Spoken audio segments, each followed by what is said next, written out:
స్వరూపుడైన భావసరికి కృష్ణ పరమాత్మకు శిరస్సులను నమస్కరిస్తూ ఇవాళ 6వ రోజున 2వ భాగంలో ప్రవేశించాను.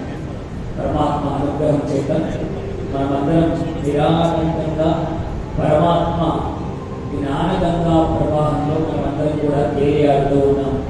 బృందావనంలో స్వామి చేస్తున్నటువంటి లీలలు అవన్నీ కూడా మనం దగ్గరుండి మరి గమనిస్తూ ఉన్నాం పరమాత్మ అనుగ్రహం చేత. ఆ పరమాత్మ అనుగ్రహం ఇంకా ఇంకా ఉంది. మనం బృందావన విహారంలో పరమాత్మ చేసినటువంటి లీలలన్నీ చూడడానికి ఒక్క 2 నిమిషాలు నారాయణ స్మరణ చెప్పి భాగవతంలో ప్రవేశిద్దాం. నారాయణ శ్రీమన్నారాయణ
Narayana